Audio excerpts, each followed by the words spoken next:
Autobots, transform!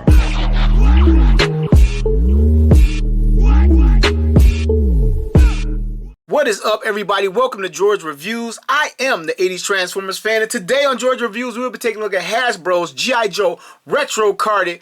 Put another dime in the jukebox, baby, cause I love rock and roll. Craig McConnell. Okay, I can't sing for shit. But anyway, this is the retro card, and they have come a long way. Well, I guess from the first version of the retro cards. This is a very sturdy and beautiful, colorful, bright retro card, paying homage to the original while still being more modern. We get the giant blister on the front of the card, fully showcasing all the weapons within, and you can see they added the stand to this version. We get some instruction at the bottom. We get the old school Hasbro logo with the boy and the girl back to back, and the burst of explosion fire behind the battle scene of rock and roll. This package looks awesome. It's almost a shame to open it. At the top, we got some warning. We got 4 and up. The back of the card, we get the file card for rock and roll. Knowing it's half the battle. It is in 5 different languages. And down here, we can see all the guys who come in the wave. Dr. Mindbender, rock and roll,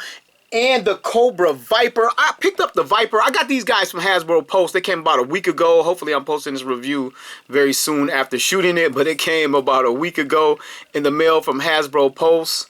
I actually got the Viper first, but I love rock and roll, so we're reviewing him first. And I didn't get my Dr. Mindbender because I got the first release. Maybe if I see him on the shelf one day, it'll be an impulse buy, but I didn't grab it. So here it is. I am going to carefully, surgically cut the box at the bottom so I can preserve the packaging and come right back and get rock and roll out. Okay, so my cuts weren't so surgical, but we're going to try to slide him out and keep the card intact. Here's our warning label. We don't want to choke on the figure or its contents. And I try to create a little flap at the bottom so I can just slide the tray out without crushing or destroying it. And let's see how successful I was. I didn't come high enough up, but it should slide out. There goes the stand. And here is our rock and roll. I'm going to get all the contents out and once again, come back. Alright, I was going to cut the total unboxing portion, but I figured I could speed through it. He has one tie down around his waist, and that is it. And he's free from the packaging. He comes with the exact same weapon accessory loadout as the original figure, plus the stand. Has the M60, the bullet box. This bullet box appears to have just a little bit more molded and detailing in it. We'll have to put that to the test. One sidearm done in all black plastic. The helmet. The radio. 2 hands, a right and a left. The left is giving up the peace sign, and the right is punching Cobra dead in the face. And one long strip of bullets with a different paint app, or a paint app this time, as opposed to the original classified release. Alright, let's take a look at rock and roll. Start with the head portrait. It is the exact same mold as the original figure. And I can tell you without even comparing them, that the eyebrows are darker. He still has the same brown eyes. And he has a wash over his head, and it appears to be a heavier wash than the standard classified figure. And this is supposed to be the retro figure. I would have preferred, I'm not complaining, that they just totally went straight up blonde with no wash, save money from the paint app, and had it look more like the vintage toy. Because after all, this is a retro card. It's meant to look like the vintage toy. The green is more muted, a standard military green. They switched the belts from brown to a military green, and they toned down the brown in the boots. Looks totally vintage and updated at the same time. And I think they should have took that same cue and did it to the head and just left out the wash. And I know you probably can go over it easily, but man, it's something they should have did. And I'm speaking of the outfit, I kind of went over his outfit, but he's wearing the exact same outfit, from bullets to belts and holsters over his body. These are the exact same boots. So real quick, it's the same articulation. If you have the first rock and roll, it's the same guy or whatever. Appears to be the same guy anyway. Head 360, ball jointed, down, up, side, side, shoulders, T-pose already. 360, we got the gap covers, not necessarily a butterfly hinge, but gap covers right there. And 360 at the bicep, well molded arms as per the G.I. Joe classified line. Elbow bend, fantastic. 360 at the wrist, in and out hinge, trigger finger, pop, pop. Same thing over here, pop, pop. coming to the midsection. You can bend over this far with that joint and back this far. And 3/6, I'm probably gonna stretch out the belt. Doing this, I probably shouldn't do it. Yeah, the belt halfway spun. Should have just went back and forth, but you get it. He's gonna have the drop down hips. Boom, boom. And the splits, they go out far. They won't hold out far, but he do a perfect splits. Front to back. And the holsters are sliding down still. He has an upper thigh swivel. Sometimes these things are over articulated, like nobody thigh swivels right here. And coming to the knee, double jointed knee bend. You get a great range out of that. Coming down to the boot cut, we are always happy that it is there, but no human leg will spin right there. And his ankle to the front and to the back, or to the back and to the front, down and up. How about that? And side and to side, and we get a little bit of molded in detail underneath the boot, along with a little bit of stamping right there. And speaking of underneath the boots, we get a stand. He has a G.I. Joe Real American Hero star right there, and he has 2 pegs for his feet, and you don't have to use them both, and he will stand up on the stand on your shelf and not topple over and knock off the other figures. Speaking of other classified figures, here is the standard G.I. Joe classified version. And check this out real quick.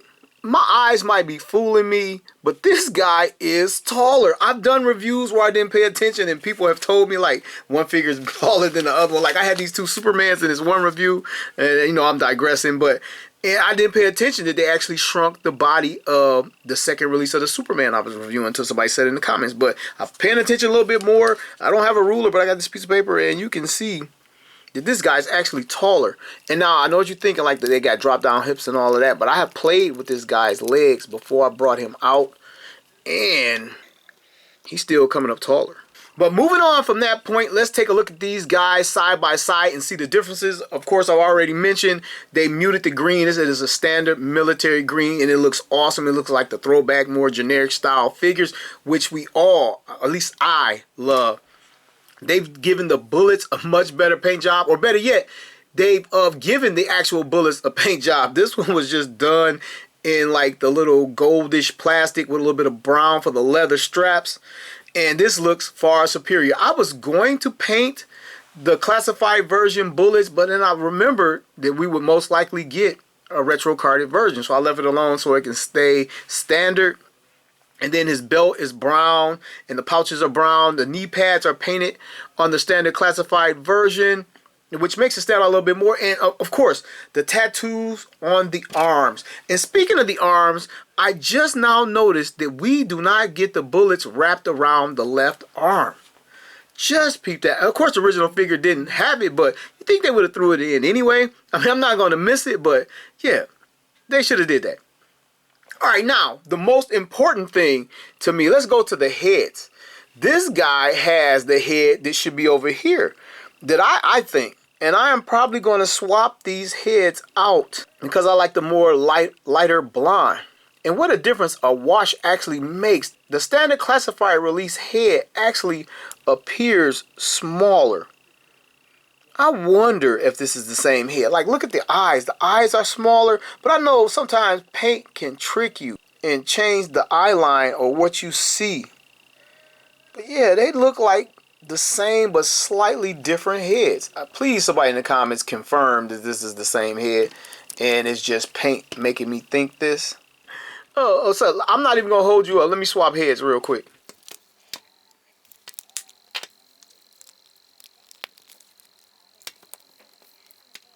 And yeah, we already have a slight problem. The flesh tones are different. I mean, I saw it, but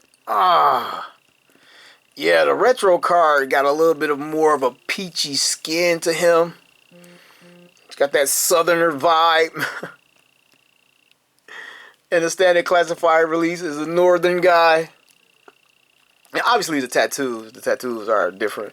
But yeah, 2 totally different skin tones. Like you could force it, but nah, it doesn't work. Nah. Now let's take a look at the weapons loadout side by side. Here is the standard classified versions, M60 next to the new retro carded release. This one looks a little bit warped, damn it. It's the exact same gun, looks like the exact same plastic. They just chose to change the stands that they're on to differentiate these further. And they both look like they can accommodate a blast effect. I still never mess around with a blast effect for this guy. But yeah, you get basically the same gun. I don't think the stand is that big of a deal, but they made sure to differentiate those. Here are the two helmets. They match the greens respectively, and we get a little tag right here. Hang 10. Browns are different. And the bullets, we kind of went over that on the body, so I won't harp on that. These look so much better. And they feel, it might be the paint making it more rigid, but this is like really soft and floppy. And I think the paint is like helping this hold its shape better. And now for the walkie-talkie, this guy, yeah, he's wearing his. The walkie-talkies.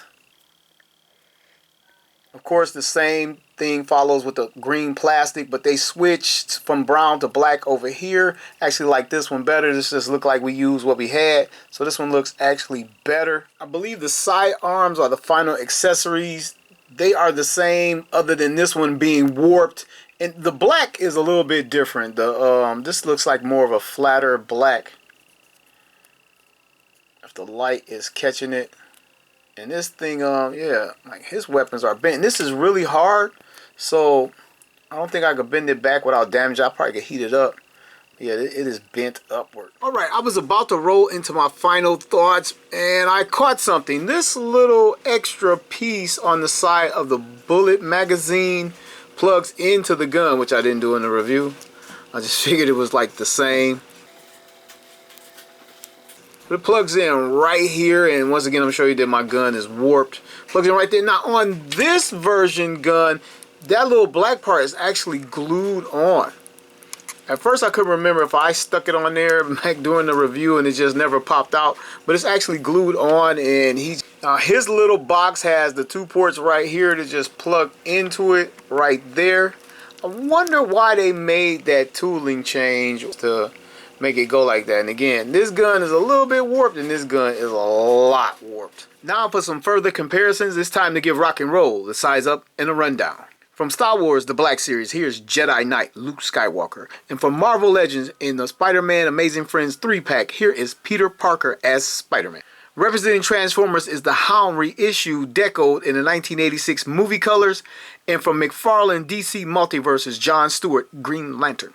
From the G.I. Joe Classified series, here are Sergeant Slaughter and Duke. And I wonder, with all the Sergeant Slaughters we've gotten, will they give us a retro card of Sergeant Slaughter? And if they do, will it be the one with the USA on his shirt?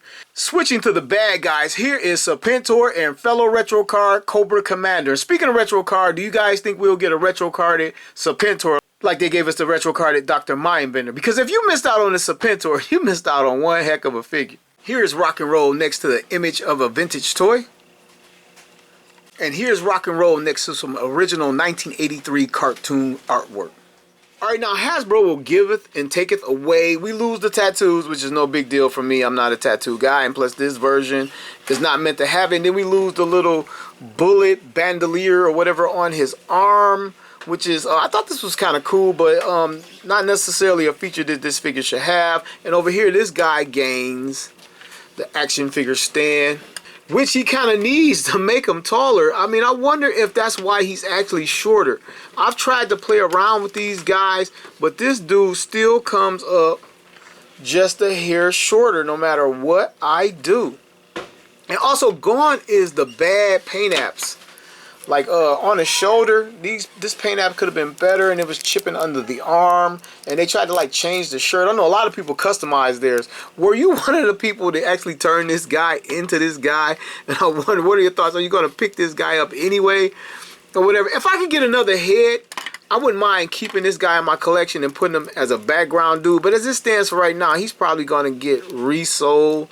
And I'll repurpose the money into yet another figure. And I really did like this figure, but this is what I wanted. This is what I want from all my Joes, the vintage retro look. So which rock and roll do you prefer? Please let me know in the comments below, and don't forget to like this video if you enjoyed this video. If not, just give it the thumbs down. So I'll see you in the next one. I want to thank you all for watching another episode of George Reviews, the reviews where every toy has a story. Autobots, transform!